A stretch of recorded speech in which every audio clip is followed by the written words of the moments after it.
Street Fighter 6 boasts a vast collection in its roster, a truly vibrant array of fighters that hail from all over the globe, somebody for everybody to relate to. Its predecessor, however, was, not so great in this regard, which is why I'd like to acknowledge this game's diversity by discussing the absolute stellar collection of black characters included in this entry of the series. And Move Legacies, let's begin.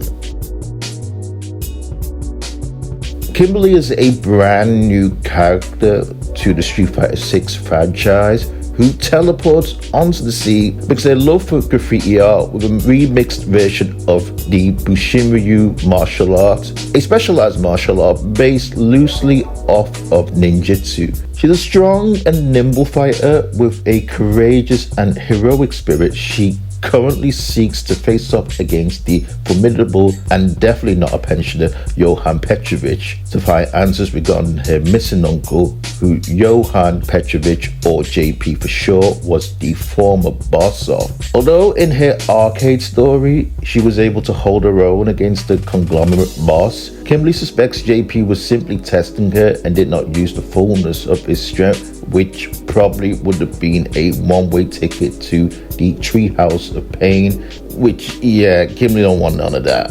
Her attire consists of a gi top that's reminiscent of the official Bushinryu gi. She also wears black leggings, carries a Walkman, and some other adornments. Most notably about her appearance is her long black braided hair, which the ends appear to be dyed cyan, which could be spray paint, but which, I'm hoping her passion for graffiti draws a line here.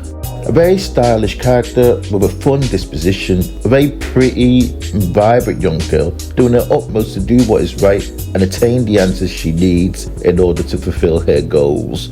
All in all, she is a wonderful black addition to the cast of Street Fighter with a relatively deep story, which admittedly may mirror the former plight of another character that we all know and that I won't be naming the names, Gomene. However, as far as personality and straying away from stereotypical attributes that plague characters with her skin color, she breaks all that, and as a result I like to give her an official black rating of 8.5 out of 10. Yes, we're doing black ratings here.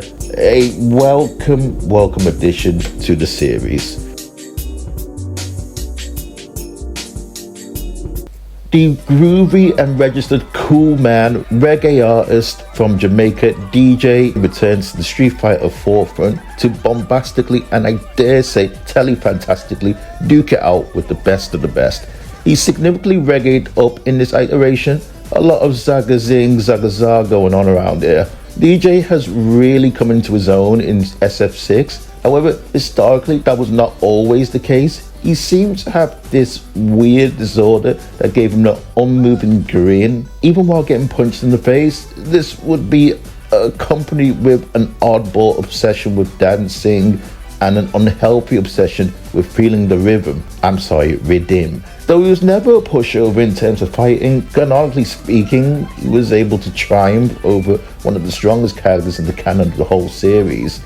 My only gripe with him was that he had a corny appearance. This, however, has been totally rectified in Street Fighter 6. His appearance is far superior than his historical one, and it goes further than just attire. It seems he has a more natural smile about him and feels a little bit more relatable than he ever was since his inception. It's a strange case with DJ, as it wasn't like he was never strong, he just was a bit of an oddball. But all that's fixed now, and I can now say with utmost confidence he is a great black character, a true example that you can rectify historically goofy characters.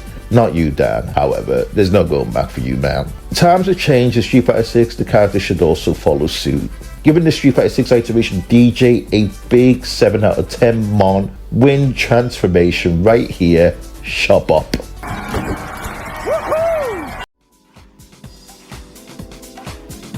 Like Kimberly, Lee debuts in the Street Fighter series and can be thought as a stand-in for T-Hawk, a Mexican grappler that debuted in Street Fighter 2 and appeared in the Alpha series and in Street Fighter 4, respectively.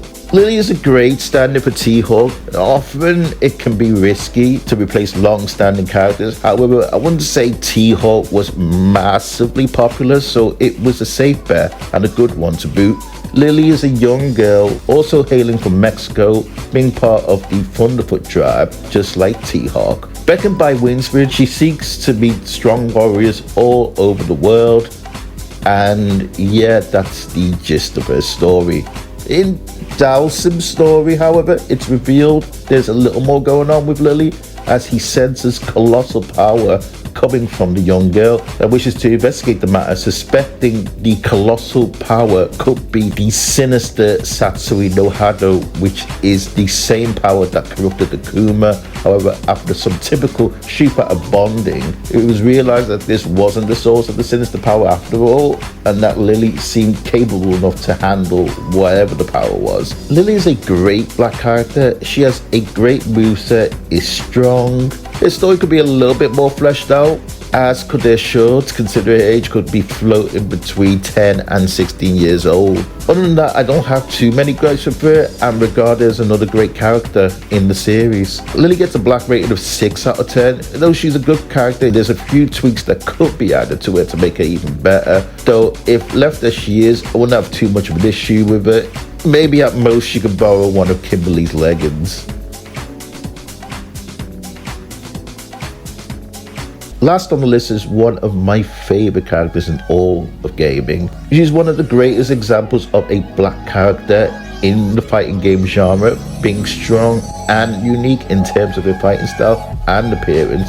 Elena hails from Kenya and was the true pioneer of spirit-inspired travels. Don't you ever forget that little lady. Her goal always appears to be to befriend the whole world, or at least all fighters, as she does not discriminate, making friends with the most unlikely fighters. She's yet to appear in Street Fighter 6 officially as a playable character. However, she has already appeared in the Season 2 trailer and is confirmed for release any day now.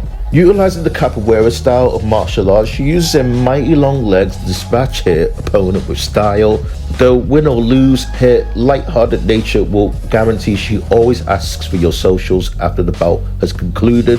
Elena's graceful, beautiful, and friendly woman, and with all this successfully adheres to no negative stereotypes at all. And for me, will always take the top spot in this list of one of the best black characters in gaming. I'd give her an 8.5 out of 10 due to her not so deep story. However, on this occasion, I'll give her a admittedly biased 9 out of 10, as it really doesn't get any better than this character.